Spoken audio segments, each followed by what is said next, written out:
Mutual presents The Mysterious Traveler.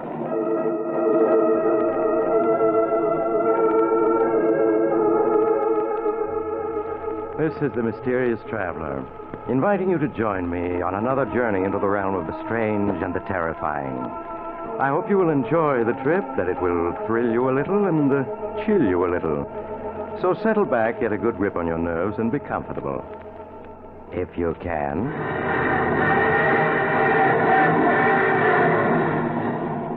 What is our story tonight? Why, tonight we're going to see what happens when an honest man yields to temptation and descends into the murky depths of murder and despair. It's the story I call Dark, Dark Destiny.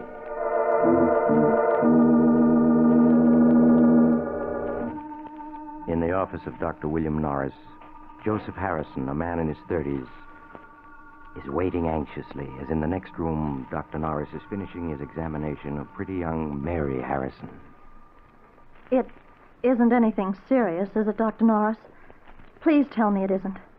I'm afraid it's too soon to say, Mrs. Harrison. Until the X-ray plates are developed, I can't say yes or no.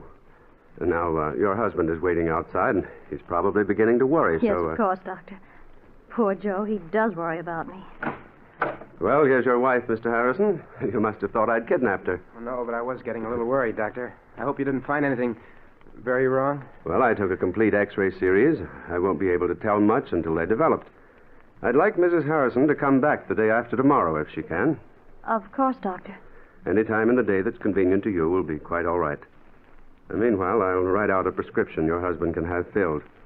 Will you step in a minute, Mr. Harrison? Sure thing. I'll be with you in a minute, Mary. All right, darling. Won't you sit down, Mr. Harrison? All right. What is it, Doctor? Bad news? I'm afraid so. Does that mean Mary's going to die? No, Mr. Harrison. Not that serious. But within a few months, she will be confined to her bed. I'm afraid she faces a life of invalidism. Oh, no. No, it can't be. I'm sorry, Mr. Harrison. Doctor, there must be something you can do for her. Well, I don't want to raise your hopes, but... Yeah? There's one doctor in this country who, through a very remarkable type of operation, has been able to help people like your wife. Well, why didn't you say so? Let's get him. Well, I must warn you, Mr. Harrison, this operation doesn't always meet with success. In many cases, the patient shows no improvement at all. After all, it's still in the experimental Look, stage. if there's 1 chance in 100, I want Mary to have that chance. Now, please, get this doctor to operate on my wife. All right, I'll try. But his services are in great demand. And, well, his average fee for an operation is about $1,500.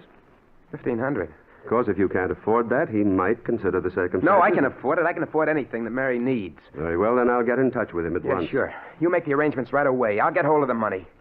I'll have it by tomorrow, sure.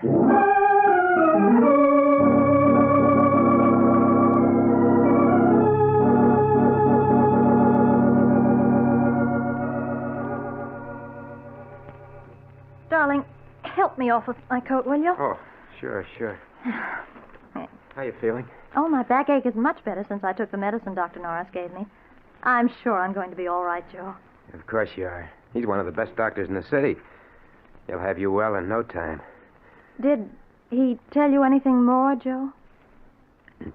No, not a thing. Except that the treatment may take a little time. That's all. A little time. Yeah. Oh, dear, I hope it won't be too expensive. Your business has fallen off, and we've used up our savings Now, don't account. you worry about the money. Don't you worry about anything. All right, darling. I won't. But aren't you going to take your coat off? No, I got to get that prescription the doctor gave me filled. Now, you just take it easy till I get back. I might stop in at the shop, too. There's something I have to tend to.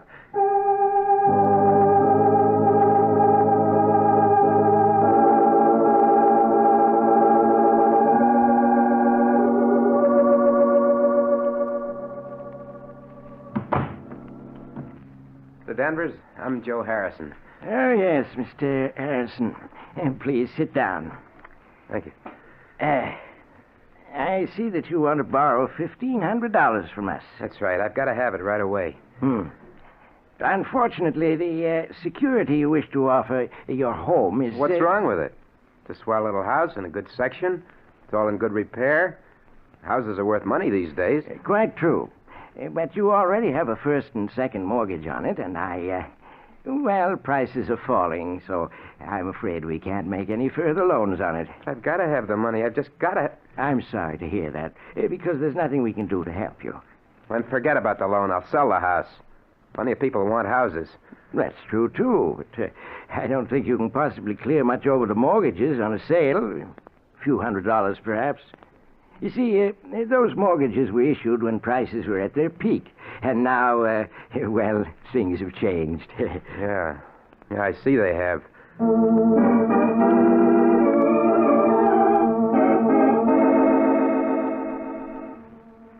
You say you're not employed, Mr. Harrison. No, I own a shop. You see, I'm a locksmith. That means you're never certain of your income. Now, if you had a job, a regular income that could be depended upon... What are you getting at? You mean you're not going to let me have the money? I'm afraid I can't, Mr. Harrison. But your ads say that you lend up to $2,000 on a personal note. I only want $1,500. Look, you got to let me have it. I certainly wish I could, but under the circumstances, I'm sorry. Very sorry, but there's nothing I can do.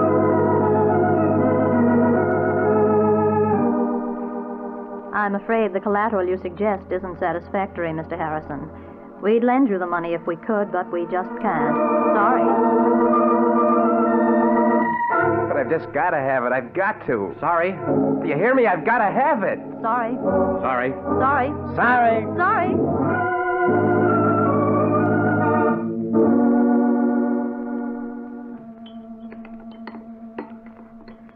Joe, you're not eating. And you're so quiet. Is anything wrong? What? Oh. No, of course not.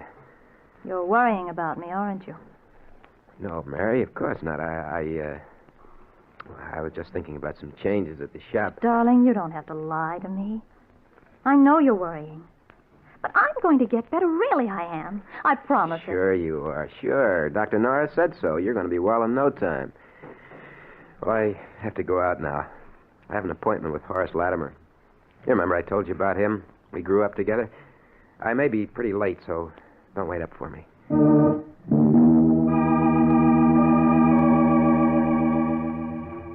Joe had no appointment with Horace Latimer, but he went to see Horace anyway, for they had been boyhood friends until their paths had separated. Horace had grown rich, and Joe hoped desperately that Horace would lend him the money he had been trying to raise all day. A sum that would mean nothing at all to Horace. $1,500, that's rather a lot of money, Joe. I know it is, Horace, but it's for Mary. It's for an operation. I've got to have it. I see. Well, now, why don't you try the bank? You have a house, I business. have tried the bank, and a half a dozen loan companies. They all turned me down. They said my security wasn't good enough. Oh, I see. Well, that's too bad. But, you know, I don't quite understand why you came to me, Joe. Because we're friends, that's why. Because when we were boys, we agreed that each of us would always lend the other a helping hand if we could.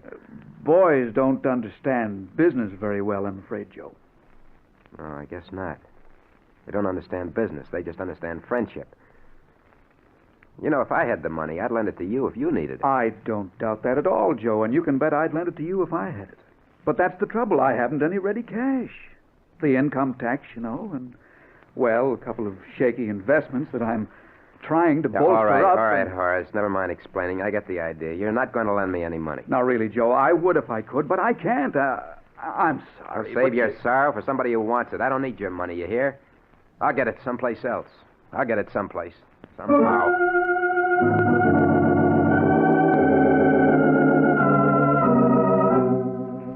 After he had slammed out of Horace Latimer's expensive home, Joe stood for a moment on the dark street corner, staring back with bitterness in his face. Yeah, you're sorry. I'll bet you are. What a sap I was to think you were a pal of mine.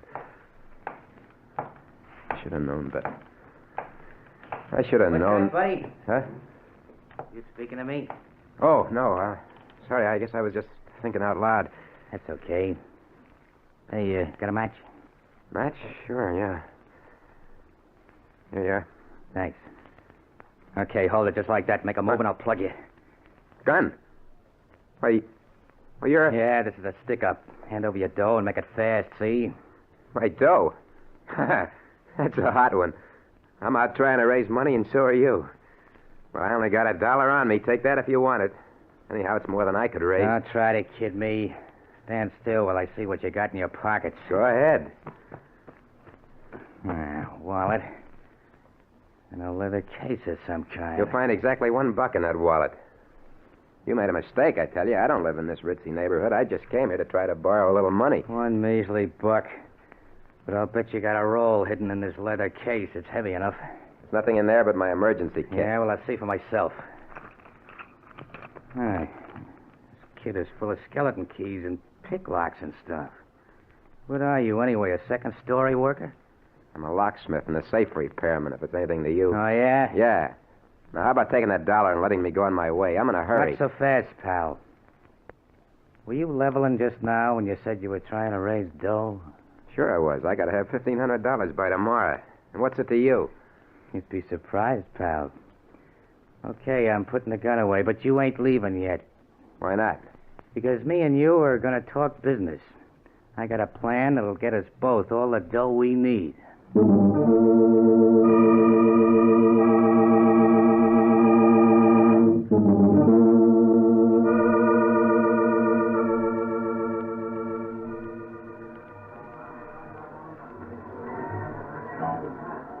Two more beers, waiter.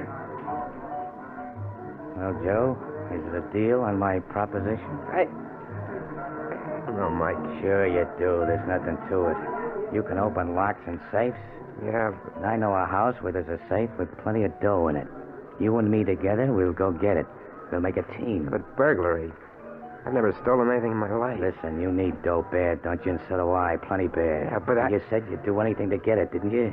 Yeah, I did. Then what are you hanging back for? All you gotta do is get the back door open and the safe. You can do that, can't you? Yeah, I suppose so. Then forget the buts. In a half an hour, you'll have your 1,500 and more. How else you ever gonna get it? Answer me that. I don't know. Hey, look. You saw all those big houses lived in by guys with dough. How'd they get it? They took it from somebody else, every one of them. Yeah, I suppose so. You sure the money's there? I'm positive. Look, I was casing the joint, and I looked in a window just in time to see the old geezer put a roll of bills in a safe you can open with your teeth. All right, I'll do it. I gotta have that money.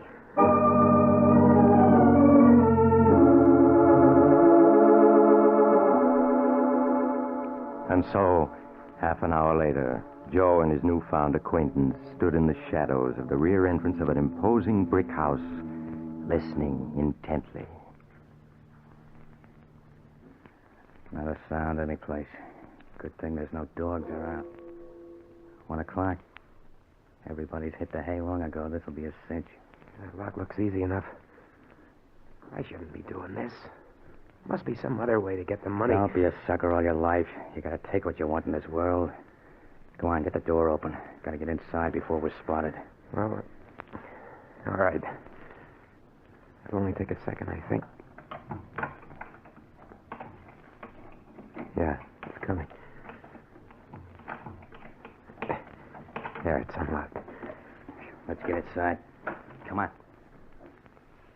There. Good. We're in, and nobody spotted us. The safe's in the library this way. Don't make any noise. You sure there's only the two of them in the house? Yeah. The old guy and his butler. Probably both deaf as posts. Here we are. Here's the library door.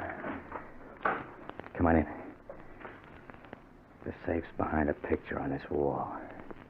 That picture there? Yeah, that's the one. I'll lift it down. There you are. There's the safe. Just a kid's toy. Kid's toy, nothing. That baby's tough. Well, you can open it, can't you? Yeah, but it'll take at least a half an hour. Well, get going. We can't stay here all night.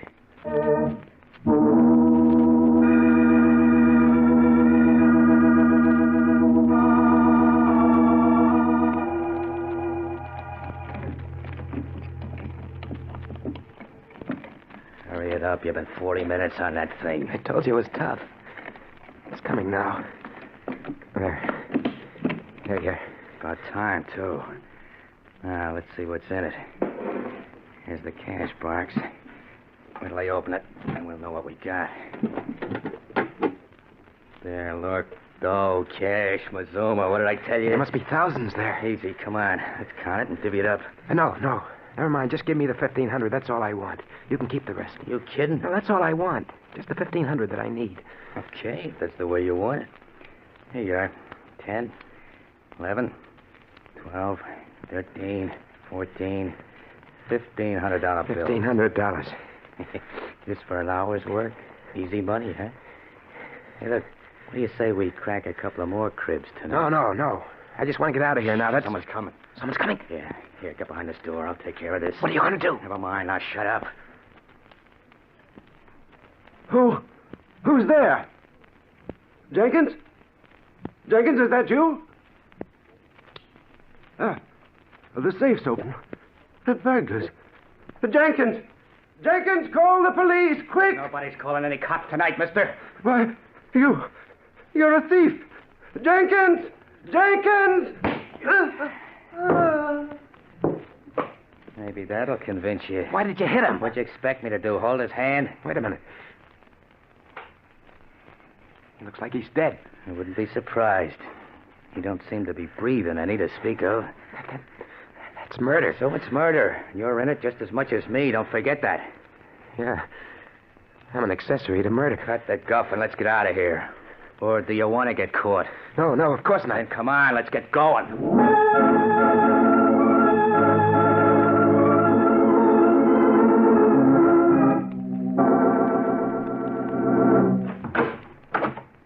Okay, here we are. Come on in. Why did you make me come here? Why can't I go home? You heard me. Come on in. That's better. Now, take off your hat and stay a while. Well, I can't stay, Mike. My wife, she'll be worrying. I got to go home to her. You've got worse things than your wife to worry about, pal. What do you mean? I mean the cops. Or have you forgotten you're wanted for murder? No, I haven't forgotten. I'll never be able to forget. Why did you kill him? Why? So we wouldn't have to go to jail. Would you rather have gone to jail, Joe? Oh, of course not. Yes, I would. I'm all mixed up. How did I get into this anyway? You needed dough. That's how you got into this, and you got it. So cut out the sob stuff. We're in the clear. Nobody got a peep at it. Why won't you let me go home? Why do you make me come to your room here? 2 reasons. The first is I want to make sure you know what it'll mean if you let anything slip. I know. You don't have to tell me. I won't let anything slip. If I thought you might, I'd slit your throat right now. I won't, I tell you. I have to live. For my wife's sake. Okay. And the second reason you're here is so you and me can have a little talk. Talk? What kind of a talk? Joe, I like the way you got that door and that safe open tonight. You and me got a future together. I don't know what you mean. Oh, yes, you do. As soon as the heat's off, we're going to do another little job together. Oh, no. No, I won't. I won't. Yes, you will. I tell you I won't. You can't make me. Oh, yes, I can. Because if you don't, I can always send a little note to the cops telling them it's you they want for that killing tonight. You wouldn't do that. That gets you, too. I'd be a long ways away by then, but you can't get away. You got a business here and a sick wife. You couldn't leave them. Well, now you see why you're going to do what I say? You dirty... You... No, don't say it. You don't think you can pull a job and then go on as if nothing had happened to you. You're mixed up in murder. And somebody's always got to pay for murder. One way or another. I only did it for Mary's sake. Don't matter why you did it. You're in it now and you can't get out. Not without paying in some way. I got a good mind to go to the police, to confess. Get this off my chest. Oh, no, you don't. You see this gun? I'd plug you in a second if I... Get away. Let go of my hand. Let go. You've got me into this. You're not going to make me go any further into it. Take that. Get away from you. Mike. Mike. He's dead. dead. He tried to shoot me and shot himself. I gotta get away from here. I gotta get back to Mary.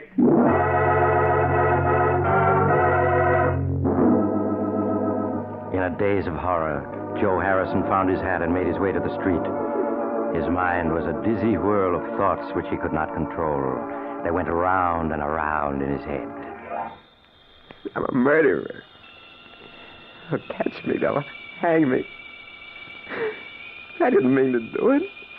I just wanted the money. The money was all I wanted. The money to make Mary well, that's all. Now they'll catch me. They'll hang me. They must. I got to escape. Got to. Mike said the murder has to be paid for somehow. That isn't true. Sometimes you can escape if you're lucky. I just gotta be lucky. I need a drink. Gotta have a drink before I go crazy. So Joe Harrison stumbled into a tiny bar on a dark street. Struggling to control his shaking hands and to keep his voice normal, he ordered a double rye and gulped it down. Then, as his senses cleared a little, he heard the radio at the end of the bar broadcasting a warning to the city. The police department is asking you to be on the lookout for the following man. Wanted for the brutal murder committed in Gramercy Park section 2 hours ago. Please make a note of the following description given by the victim before he died. The description follows. Hey, look, buddy, what's the idea? What'd you shut the radio off for? Answer me, what'd you do it for? Because I was sick of listening to it, that's why. Oh, is that so? Well, I'm not, see? And I got an idea maybe there was some other reason you didn't want to hear it. So I'm going to turn it on again. Oh, no, you mustn't. Well, I'm going to. And if you want to make a try for a break, I got a gun right here under the bar, you see? Now let's hear what the killer looked like. I repeat, be on the lookout for a man of medium height, lean and wiry, with reddish-brown hair.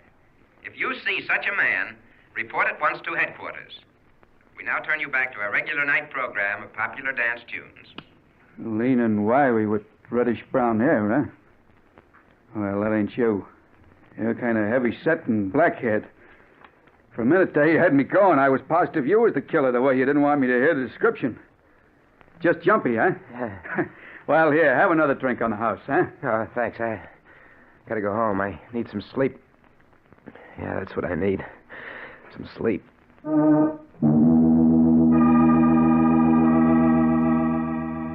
Aghast at how close he had come to giving himself away, Joe Harrison hurried home. It was Mike the police were looking for, not Joe Harrison. It was Mike whose description they had. Joe Harrison was safe. Safe. Hardly able to believe in his own good luck, Joe reached his home and let himself in. Mary was already asleep. Quietly, he got into bed and at last fell asleep himself. A sleep troubled by nightmares that gave him no peace. When he woke, it was morning, and Mary was preparing breakfast. Good morning, darling. What time did you get home anyway? I waited up for you almost till 2. Yeah, I was pretty late. I stopped at the shop and did a little work. Forgot to watch the time. And this morning you looked terrible. I know. You're worrying. About me. But you mustn't, darling. I'm going to be all right. Really, I am. Of course you are. I'm going to see to that. What do you think? Dr. Norris called up last night. He wanted to talk to you. He said he had good news for you. Good news? Mm-hmm. But he wouldn't tell me what it was. I don't know why. He asked for you to stop in at his office this morning. Yeah, I think I know what it is. Yeah, sure. I'll go right over and see him. Oh, but, darling, you're going to eat breakfast first, aren't No, you? I'll eat when I get back. I want to see the doctor first. Anyway, I'm not very hungry. All right, Joe. But please hurry back. I want to know what the doctor says. Yeah, sure, Mary. I'll be right back. But everything's okay now. Everything's okay.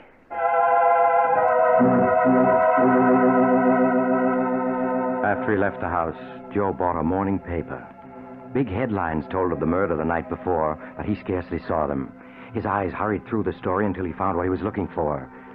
The news that Mike's body had been found. The man Mike had struck had given his butler Mike's description before he died, but he hadn't seen Joe at all. So the police had listed Mike's death as a suicide or an accident and closed the case. Joe Harrison was safe. Perfectly safe. Safe? I'm safe. Sometimes you can get away with murder, not have to pay anything. If you're lucky. And I've been lucky.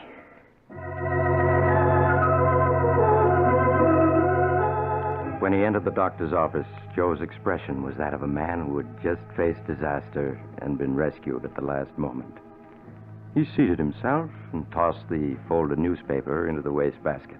Good morning, Doctor. Mary said you phoned that you had good news. Oh, yes, Mr. Harrison. Yes, I called you last night after I got in touch with the surgeon I spoke of yesterday, Dr. Nelson Richards. I wanted to tell you that he had agreed to operate on your wife. That's swell, Doctor. That's swell. I got the money right here in my pocket. The money, yes. Yes, I was going to tell you that Dr. Richards had said not to worry about that. You could take as long as you wanted to pay it. As long as I wanted. Then it wasn't necessary. I didn't have to do it. I didn't have to do it. I'm afraid I don't understand, Mr. Harrison.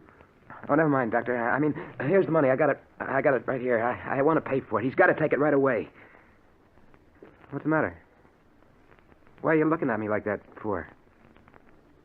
The operation is going to cure Mary, isn't it? You said it would. You can't go back on your word now. You can't, do you hear? It's not that, Mr. Harrison. Yes, the chances are the operation would have cured your wife. But, well, unfortunately, Dr. Richards was the only man in this country able to perform it. Well, so what? He said he'd do it, didn't he? So what's the hitch? Mr. Harrison, Dr. Richards won't perform the operation now. Why not? Dr. Richards was tragically killed last night by a burglar who broke into his home on Gramercy Park.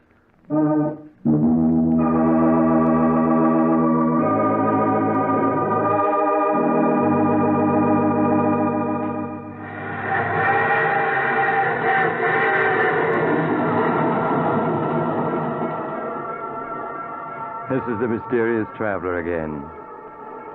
Fate plays strange jokes sometimes, doesn't she? Poor Joe Harrison. He forgot that good can never come out of evil, and that crime must always be paid for by someone. If only he hadn't let himself be tempted. But he did. What became of him? Why, he devoted himself to taking care of his invalid wife, Mary. But his deed continued to weigh on his mind. And when she died several years later, he confessed everything to the police. I do hope his experience is proof that crime really doesn't pay. I always say... Oh, you have to get off here. I'm sorry. But I'm sure we'll meet again. I take this same train every week at this time.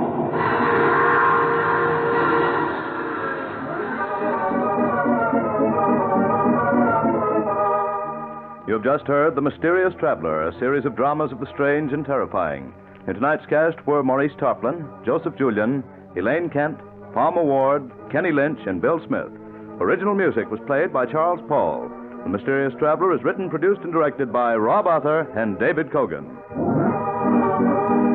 Listen next week to a tale titled Flight from Fear. Another strange and shivery tale of the Mysterious Traveler. The Mysterious Traveler has come to you from our New York studios. Carl Caruso speaking.